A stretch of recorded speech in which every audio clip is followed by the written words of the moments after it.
The beauty of the RV on our road trip to New Orleans is that it's not only our home and our transportation, it's also our office.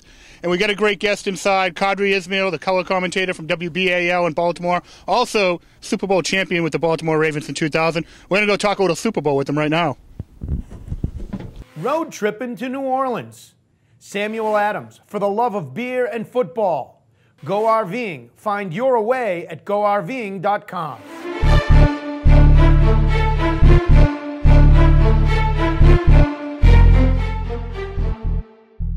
As part of our epic road trip from Boston all the way to New Orleans for the big game, we're excited to meet with Qadry Ismail, former Ravens Super Bowl winner, now Baltimore Ravens color man for WBAL. Welcome to the magic bus here, Qadry. The magic bus, the man bus. This is quite a epic journey you guys are taking. Yeah, you know, we love it. It's just kind of a cool way to travel. I've been road tripping to football games since 1988 at Boston. We talked about Boston College earlier. Went all the way down to Tennessee for a football game with a bunch of friends, and that to me is kind of the way I roll to football games because I get to tailgate and everything. And obviously, I eat a little bit more than you do. No. I like to eat too, but you balance the eating with the running. Yeah. That's the flaw in my plan. I think I need a little more physical activity. So obviously, everyone around here, you see all the Baltimore Ravens flags flying. Yeah. Everyone's pretty excited.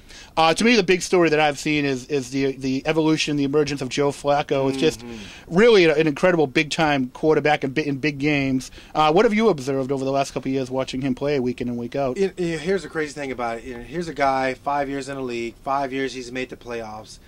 He's won games every year in the playoffs on the road, won more playoff road games than any other quarterback in NFL history. And yet, for whatever the reason, people still kind of put him in that, well, we're not quite sure category.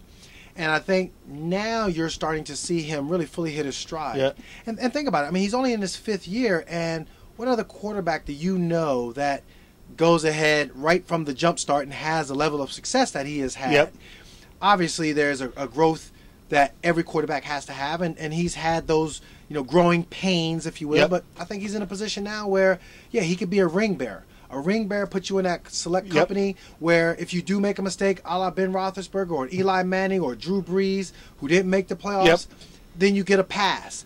But if you're a ring bearer and you're saying Aaron Rodgers or a Tom Brady or a Peyton Manning and you get into the playoffs and you lose, well, it's like, well, it's okay. Yep. They're okay. And I think that's the next step for Joe. But this seems to be the year that he's proven to get to that next level. And it's really what I saw, what I observed watching him just this postseason, against Andrew Luck when they played the Colts. I saw kind of a wily veteran at kind of who looked like the more polished quarterback in the prime of his powers. And then when he played Peyton Manning and Tom Brady, I saw a guy who was still at a physical peak, playing against guys who clearly seemed to be on the back nine. Is that a accurate observation of what you might have seen? Or? Well, not so fast on the back nine comment, because those guys, they were playing phenomenal, but they also ran into a great defense in the Baltimore Ravens. Give credit where credit's due. Take nothing away from them.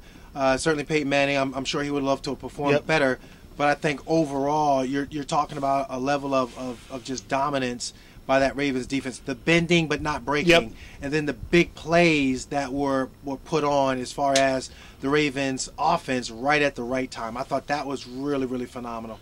Then you talk about just what he did against Andrew Luck.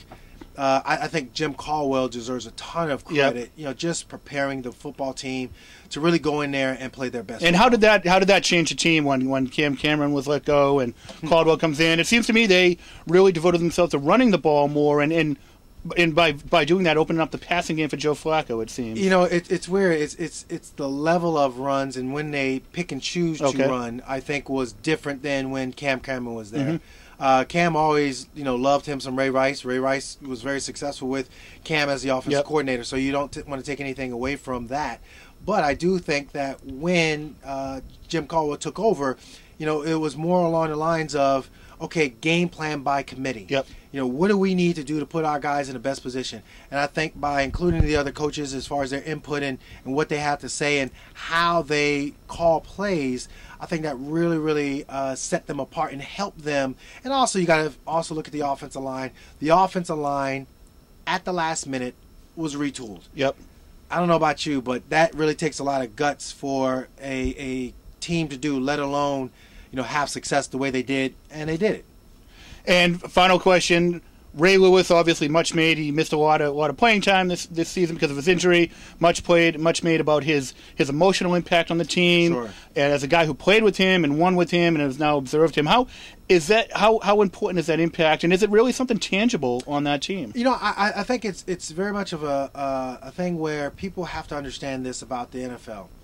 The rah-rah lasts for every bit of a snap, if you're lucky. Yep. And then it's about playing. Yep. But with Ray, it's different. It's about him looking into your soul. It's about him saying, look, this is what I really, really think we can do as a collective unit together. And you buy into that. But it's also about the week of practice of the preparation phase, and you see the intensity of the preparation, and there's a trust and a comfort level that you get. All great players that truly are great. You know, you can have talent and you can win, but the true great ones raise the level of talent of others around them up to their highest that they can achieve. And when you get that kind of combination, when Ray Lewis goes out there and speaks, but then he goes out there and acts. And then as far as sitting on the sideline, now you and I are on the sideline, now here comes Ray saying, look, here's something that I'm looking at. What are you seeing? And you are going back and forth articulating that. That's powerful. And I think that's something that, you know, when you look at what Ray brought to the table, that to me, the emotion plus the preparation led to an opportunity to be successful. Okay, this is actually my final question. I lied that was the final question. You had to follow up to the follow-up to the follow-up.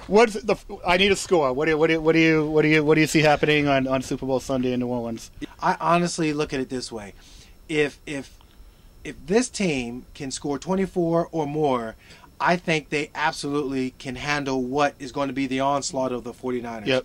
And I think Colin Kaepernick, he's a phenomenal quarterback. He's done an amazing job as far as, you know, given his opportunity. But I think when it comes to this Ravens defense, you know, not many have seen what this Ravens defense can put up against them. So I'm thinking something along the lines of 24-17. All right, well, there you heard it from Qadry Ismail, Super Bowl champion with the Baltimore Ravens, now with WBAL color commentator. And we hope to see you down in New Orleans. When you get there a little bit before we do, but we'll see you down there. We'll see you guys down there. Enjoy the ride, enjoy the food, and make sure you exercise a little bit. All right, thanks a lot. Appreciate it, man. Nice to see you. Generator's off, boys. Let me get that too. Oh, yeah. And I'll check us in 1 second. And hopefully we can get another one, and we'll have 2. Oh, that's right. Will you get one? The broadcast team, yeah. The broadcast team in 2000 got one, so I'm like, you know, we got to keep tradition. You know what? Tradition is key. You don't see a whole lot of